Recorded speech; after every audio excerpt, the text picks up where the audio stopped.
Welcome to Fast Politics, Stephanie Ruhl. No explanation points, no cursing. Welcome. Thank you. I don't even know where to start, but yesterday we were texting and you were saying, I texted you instead of sending that what tariffs did to the public markets graph from the New York Times to the people I knew who had voted for Trump because they thought they were going to get a big tax cut. The people in New York who voted for him, who you knew, the finance people, those are the Right. people who are telling us we can't vote for Kamala because we are strangled by DEI initiatives. We can't hire the people we want. We can't fire the people we want. We've got a DEI manager with her foot on my throat, and it is standing in the way of my business growing and thriving. And then right after Trump won, you remember when Bill Ackman said, "My goodness, the animal spirits that are going to be released, the M&A, the building, the growing, finally the chains of regulation that are binding us are going to be released." There was the FT article with the anonymous banker who said, "Oh, That's it's Liberation Day, a new dawn," because they can start using the keyword at work. They can start and the R using, word. yes, The they can R say the word. word retarded in a derogatory fashion. Yes. Finally, they're liberated. Well, my question to Yes. them is, well, hey boys, are you liberated now? Are you liberated now? Because what we've seen Doge do is fire tens of thousands of people.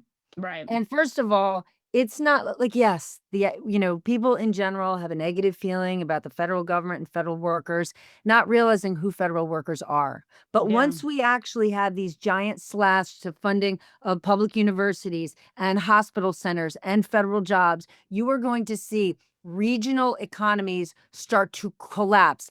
University of Alabama is the biggest employer in the state of Alabama. When you go Right. upstate New York, when you go to Rochester and you think University of Rochester is responsible for 39,000 jobs. So when we go back to business people, Wall Street investors who are so excited for what they were going to get, well, Doge is going to be really difficult on our economy. And when you think about all the cuts and the tariffs, now suddenly we're going to have a farm aid package because we have to save all these farmers that are getting hurt by the tariffs. And the scariest, saddest thing, and I know I'm rambling on about the tariffs, that every investor or business person worth his or her salt know that Donald Trump doesn't even understand them. The fact that Donald Trump is going on and on about trade deficits, we've Right. had trade deficits in this country for 48 years. Yeah. And over that same period of time, Molly, our economy has grown 255%. Do we have problems in our economy? Absolutely. In a country of 330 million people, has our middle class been squeezed?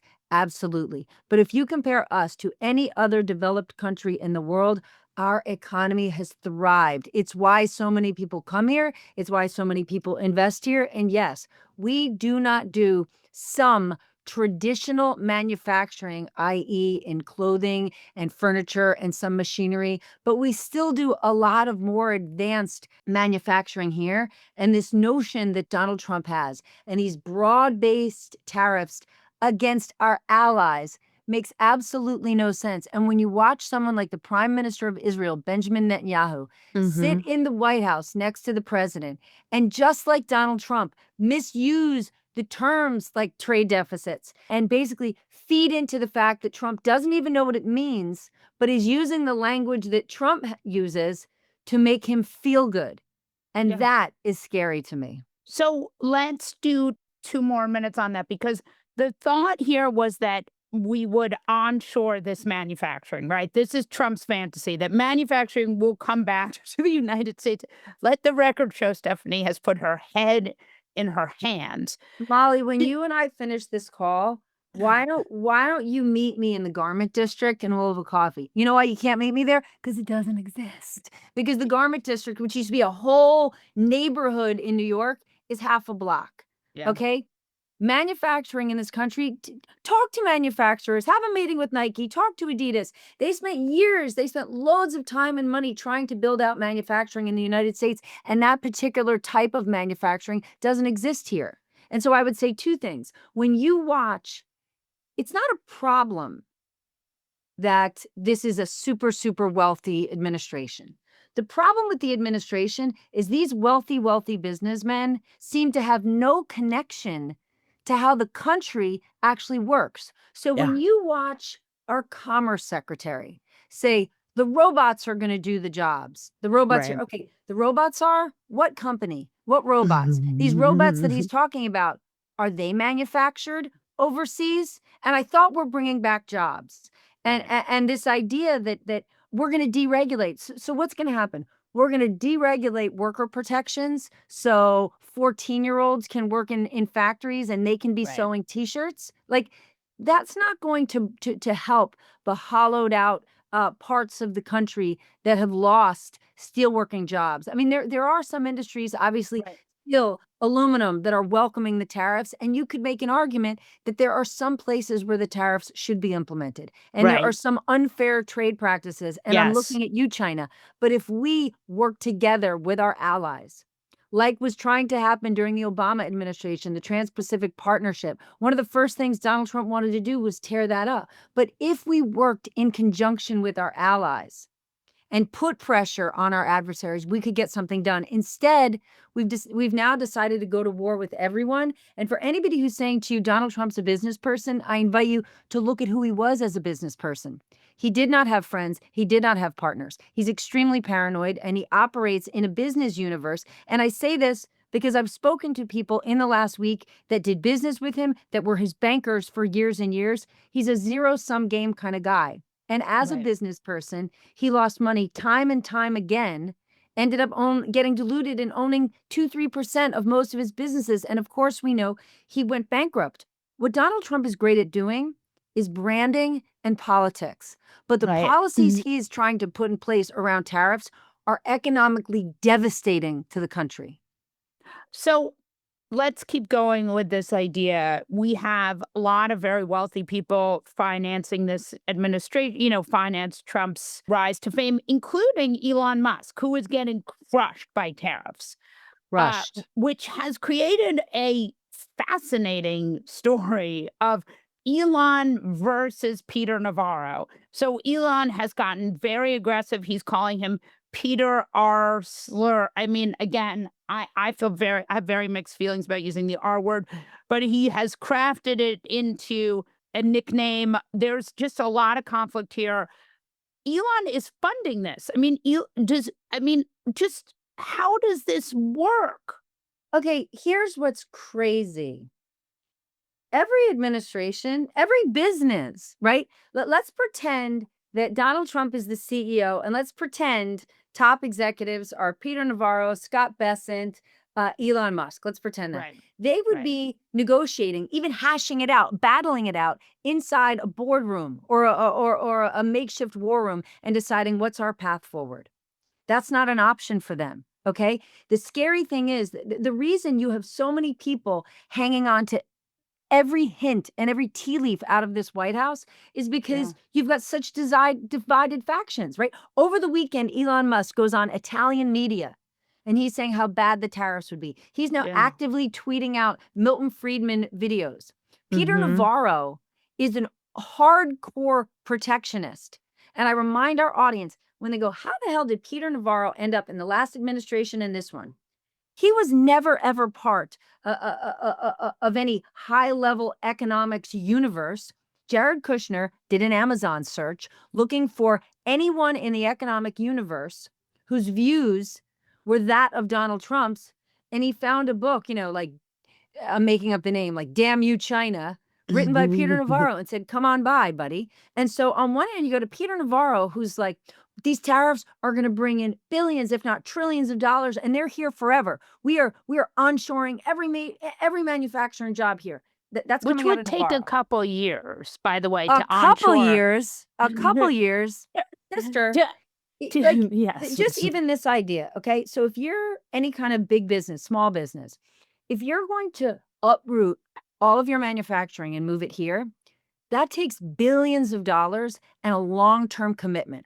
Are you really going to make a long-term commitment with an administration that changes what it's doing on a whim because he's the master negotiator and he won't be in Right. office in Right. 3 to 5 years, Right. obviously? And so we're not seeing any massive, when he was in that, did the Rose Garden ceremony, he wasn't flanked by 3 CEOs saying, I'm building a manufacturing plant, or this idea that like, they want you to believe it's like there's an empty manufacturing plant somewhere out there in the middle of America, loads of them. And they're just going to turn the lights on and they're going to say, get on back here, workers. And they're going to rush back in. I don't know what kind of fantasy movie that is, but it's totally disconnected from any reality. And while these businesses that are now going to have to pay 39% increased tariffs to get the clothes that they sell from Vietnam China. here to the United States, those businesses could go out of business in the next few years. So you got Peter Navarro saying the tariffs are here to stay. Then you've got the likes of Scott Bessent, who's like, the tariffs are a negotiating tool. And Right. now I will tell you the thing That's that the I only find, sane take on this, okay, right? but this is what's crazy. That is the only sane take. And because that's the only sane take, Wall Street, tens of billions of dollars are basically white knuckling it, hanging on because Yeah. because the White House pushed out the story that Scott Bessent went to Florida to see Trump on Sunday, and they're like, okay, Scott's back in the room. And then they announced yesterday that Scott is having a call. He'll be negotiating with Japan, and they're like, yes. And I'm like, are you for real? Are you guys theoretically the smartest guys in the room? These big Wall Street titans making giant bets based on the belief that when Donald Trump is sitting in the Oval Office, Scott's chair is 1 inch closer than Navarro's chair and 1 Yeah. inch closer than Howard Lutnick's chair. And Howard Lutnick, though he comes from the street, does not have the confidence of Wall Street that Scott Bessent does. Because Howard Lutnick is a bond guy, right? Will you explain? It's not Or just that he's a bond guy. right. He's broker's broker. Okay. Like he's a Yeah. middleman. He's a Yeah. salesman. Okay. Like I was a bond salesman for years and years. Cantor Fitzgerald is one of the world's most successful brokers that Right. connects a buyer to a seller. That's it. They don't operate anything. They don't actually take any risk. They just sell stuff and take a commission. So what is Howard Lutnick good at doing? Reading the pitch and walking in and selling it, Glenn Right. Ross. That's Right. what his skill set is. And every single person on Wall Street knows it.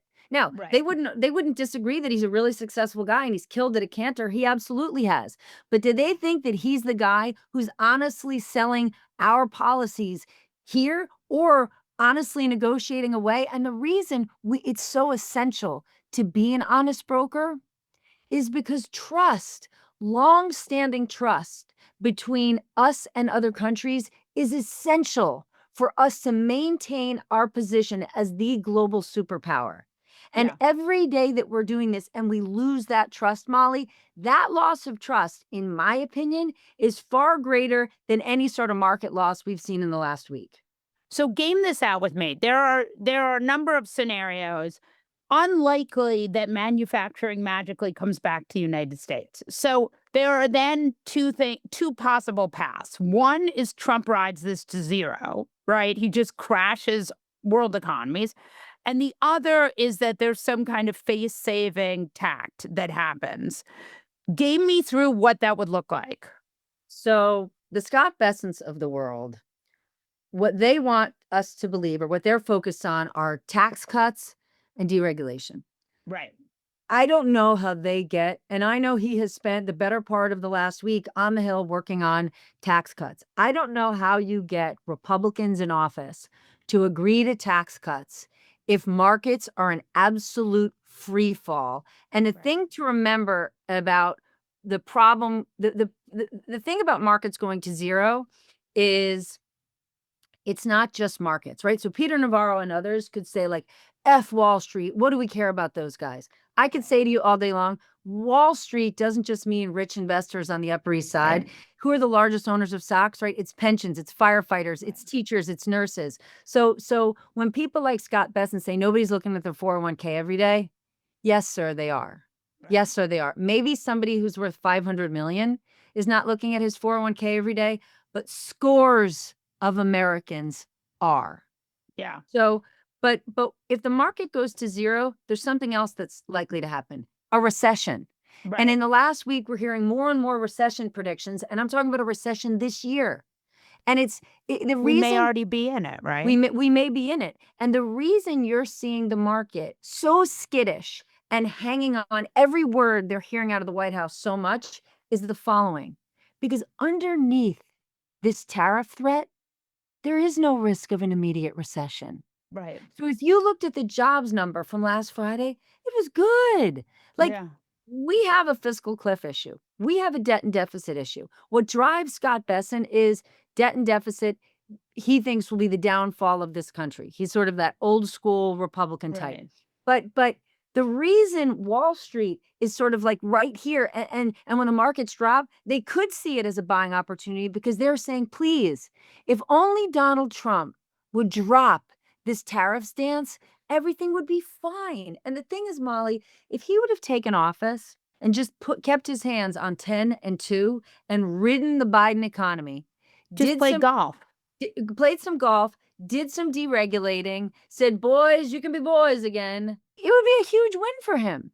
Yeah. Instead, he didn't even do tax cuts or deregulation first. Now we're in this tariff disaster. So let's go back to, he rides these things down to zero.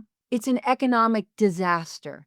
It is the largest seismic economic policy shift we've seen in 95 years. What I think is more likely, truthfully, is they are looking under every possible cushion, rock, pillow in the building to look for some win to save face and say, I got him. Art of the deal is here. And they're going to trot it out and say, look, he won.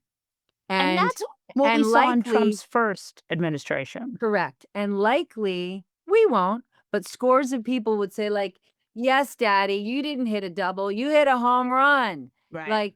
Like, no, your handicap isn't 15, it's 8. Like, they're going to BS through it to give him that win. Just like we saw Netanyahu BS going, we're going to wipe out all trade deficits. Like, we're going to wipe out all trade deficits? We have a trade deficit with Madagascar. Do you know why?